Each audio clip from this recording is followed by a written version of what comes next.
permanent jusqu'à la fin de mes jours.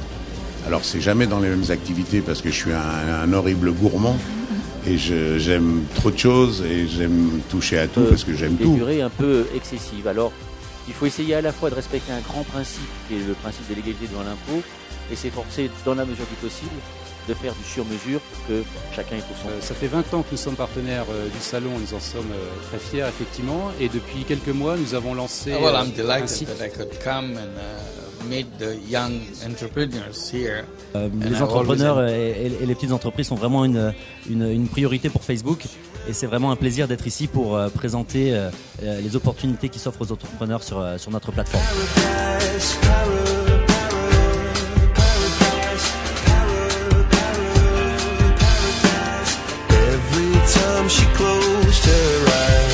Alors les prochaines étapes, c'est d'abord continuer à être innovant. On l'a toujours été, je pense que c'est pour ça qu'on s'est fait une place au soleil, parce que la concurrence est très rude. On fait pas ça pour du business, on n'a même pas fait de business plan. Alors pourquoi on fait une école ? Parce qu'on a on jongle avec le pilotage et la rentrée du cash qui reste quand même la base du métier et la priorité numéro 1.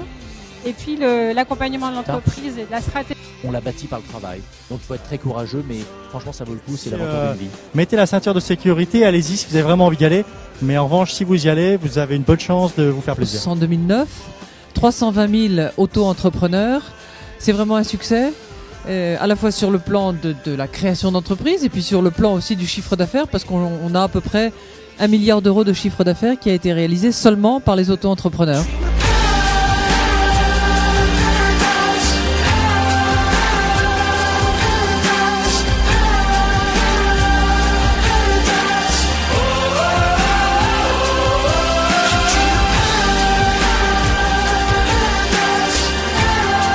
Moins de risques. Or, on a besoin de gens qui prennent des risques et qui ne soient pas sanctionnés, au contraire, mais qu'ils soient valorisés si le risque réussit. Et ce jour-là, un journaliste du Parisien est passé emprunter une marinière, on ne savait pas pour qui. Et le lendemain, on a découvert cette marinière sur les épaules du ministre. Et voilà, ça fait le buzz et c'est plutôt sympa. Le principal élément de succès d'un site, c'est la volonté de construire quelque chose pour le long terme. C'est l'environnement juridique et fiscal. Moi, il y a quelque chose qui me perturbe beaucoup, c'est que nos entreprises en France ont du mal à avoir une seconde chance. C'est-à-dire qu'un entrepreneur qui a créé son entreprise...